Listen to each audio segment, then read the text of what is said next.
자, 어제 방송됐던 채널A예요. 4인용 식탁에 배우 이영하 씨가 출연하지 않았습니까? 이영하 씨가 주인공으로 출연을 했는데, 그리고 4명을 초청을 해서 이렇게 4인용 식탁을 꾸몄는데요. 여기 보면은 최대철이 나오고, 그리고 이필모가 나오고, 노현이가 이렇게 나와서 토크를 하는 모습이었는데요. 어제 가장 관심을 끌었던 부분은 뭐냐면요. 이 녹화분이요. 전 부인이죠. 전 부인입니까? 전 부인입니까? 선운숙 씨가 이혼을 발표한 이후에 녹화가 됐기 때문에 선운숙 씨의 재혼과 이혼과 관련해서 어떤 멘트가 있지 않을까 많은 분들이 관심을 쏟았는데요. 이영하 씨는 전 부인인 선운숙 씨의 재혼과 관련해서 그리고 이혼과 관련해서 일체 멘트, 구체적인 멘트는 없었어요. 그러나 간접적으로는 선운숙 씨의 재혼과 이혼과 관련해서 질타를 했다라고 이렇게 해석해서 말씀을 드릴 수 있습니다. 질타라는 표현은 좀 뭐 할지 몰라도 좀 문제가 있는 거다라고 하는 그런 멘트를 간접적으로 했다 이렇게 말씀을 드릴 수 있습니다. 자, 보면요. 어제는요. 함께 나왔던 최대철 씨가 이렇게 이야기하지 않습니까? 혼자 사는 게 외롭지 않느냐라고 하니까 나는 외롭지 않다. 바쁘다. 한 달에 약속이 45번이나 있다라고 하면서 재혼을 한 번도 생각해 본 적이 없다라고 이렇게 이야기하면서 손주들 보는 것이 최고 행복이다 이렇게 멘트를 해요. 여기 보면요. 지금 혼자 사는 것이 익숙하다라고 하면서 보면요.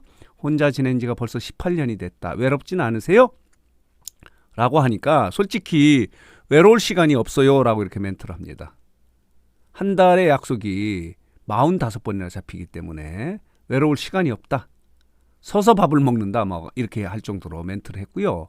그렇다면 끝까지 혼자 사실 건지 궁금해요 라고 하니까 나는 재혼이라는 것을 한 번도 생각해 본 적이 없어요 라고 하는 이런 멘트에서 간접적으로 선운숙 씨의 재혼을 지적을 한 거예요. 뭐 질타를 했다고 표현하면 좀 지나칠지는 모르지만은 어쨌든 간에 선운숙 씨의 재혼 그리고 이혼 파문에 대해서 간접적으로 나는 재혼이라는 걸 한 번도 생각해 본 적이 없다라고 이렇게 멘트를 한 거예요. 여기 보면요. 약속이 많은 와중에도 하루는 꼭 비워두는데 그 비워두는 날은 뭐냐면 손주 만나는 날이에요. 하루는 무조건 손주를 보러 가는 날이다. 손주를 보기 위해서 이사를 했다는 거 아닙니까? 그러니까 말하자면 아들 집 근처로 이사를 했다는 거예요. 이렇게 행복한 모습을 보였는데 자 볼게요. 이렇고요. 자 이런 기사도 있습니다. 이영하가 선운숙 이혼 후에 루머를 언급했는데 본인은 혼자 사는데 여자가 없는데도 믿어주지 않는다. 왜냐?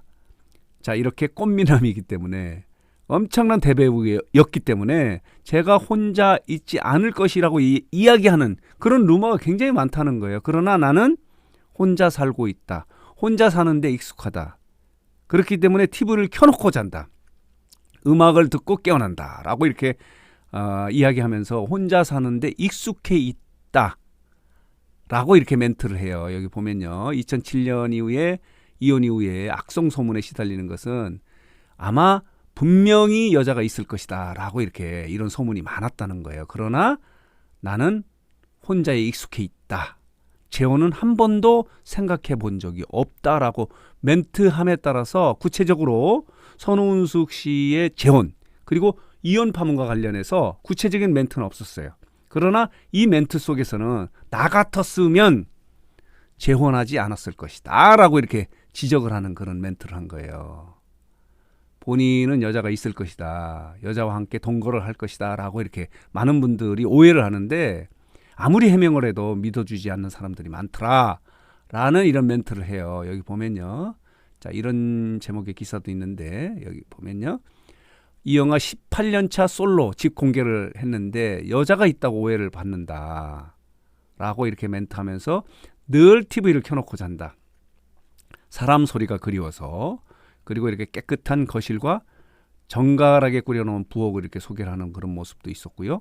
악성 소문에 시달린다는 이영하 아무리 해명해도 믿어주지 않는다. 분명히 여자가 있을 것이다 라고 이렇게 오해를 한다는 거예요. 악성 소문이 퍼진다는 거예요. 자 보도록 하겠습니다. 외로울 시간이 없다는 거예요. 재혼 생각 없다. 이렇게 말함으로 인해서 손은숙 씨의 재혼, 그리고 최근에 이혼 파문과 관련해서 간접적으로 지적을 한 거다 라고 이렇게 해석해서 말씀을 드릴 수 있습니다. 많은 분들이 제가 혼자 있을 것이라고는 생각하지 않는다, 오해를 하고 있다. 그러나 나는 재혼이라는 걸 한 번도 생각해 본 적이 없다는 게 이 영화예요. 지금은 혼자 사는 것에 익숙해 있다라고 이렇게 어제 방송에서 이 멘트를 해서 많은 분들이 이영하 씨가요, 이 녹화가요, 지난달 4월 5일에 손은숙 씨가 유영재 씨와 이제 이혼을 발표한 이후에 녹화가 됐기 때문에 아마 어떤 구체적인 멘트가 있지 않을까 이렇게 많은 분들이 관심을 쏟았거든요, 이 방송에 대해서. 그러나 이영하 씨는 구체적으로 손은숙 씨의 이혼 그리고 재혼에 대해서는 멘트를 하지 않았어요. 말을 하지 않았어요. 단 나는 재혼이라는 것을 한 번도 생각해 본 적이 없다. 그러니까 재혼하지 않겠다. 해석하면요, 왜 쓸데없이 이혼 파문을 일으키는 이런 일이 발생할지도 모르는 재혼을 했는가라고 지적한 것이 아니냐라고 이렇게 해석할 수 있어요. 구체적으로는 멘트를 하지 않았지만은, 그래서 어제 관심을 쏟았던 거예요. 이영하 씨가 말하자면은 손은숙 씨의 전 남편이죠. 이영하 씨가 어제 이렇게 채널A의 4인용 식당에 주인공으로 출연함에 따라서 혹시 손은숙 씨의 이혼 파문과 관련해서 어떤 멘트를 하지 않을까라는 관심이 쏠렸는데요. 구체적인 멘트는 없었습니다. 그러나 간접적으로 이 말 속에 나는 재혼이라는 걸 한 번도 생각해 본 적이 없다라는 말 속에 손은숙 씨의 재혼은 좀 문제가 있는 것이 아니냐. 특히 이제 이혼까지 이렇게 파문을 일으켰기 때문에 문제가 있는 것이 아니냐는 간접적인 질타, 지적이 있었다 이렇게 해석해서 말씀을 드릴 수 있습니다. 자, 어제 방송에서 이필모는요, 이필모 씨는 본인의 엄마의 사망과 관련해서 이야기하고 지금도 아버님이 요양병원에 계신데 어머님의 사망에 대해서 지금 모르는 것 같다라고 이렇게 이야기를 하면서 눈시울을 붉히는 그런 모습도 있었고요. 그리고 노현이 같은 경우는 본인이 5살 때에 부모가 이혼을 했는데 그래도 아빠가 많은 위로가 되더라. 아빠가 이제 외국에 사시는데 본인도 이혼했을 때 아빠가 큰 힘이 됐다라고 하면서 혈육이 중요했다라고 이런 멘트를 하지 않습니까? 그래서 이혼에 관련한 이야기도 하고, 그리고 엄마가 사망을 했는데도 아빠가 그때 쓰러지셔서 지금도 엄마가 사망했는지 모르는 아빠의 모습을 이야기하면서 이필모가 이제 눈물을 글썽이는 그런 모습도 찡했다 이렇게 말씀을 드릴 수 있습니다. 자, 그래서 오늘 뉴스상트는 어제 방송됐던 채널A의 4인용 식탁에 출연한 이영하 씨가 손은숙 씨의 이혼 파문과 관련해서 구체적인 멘트는 없었지만은 간접적으로는 이렇게 좀 재혼이 문제가 있었다는 지적, 질타가 있었다는 이야기를 해석해서 말씀을 드렸습니다.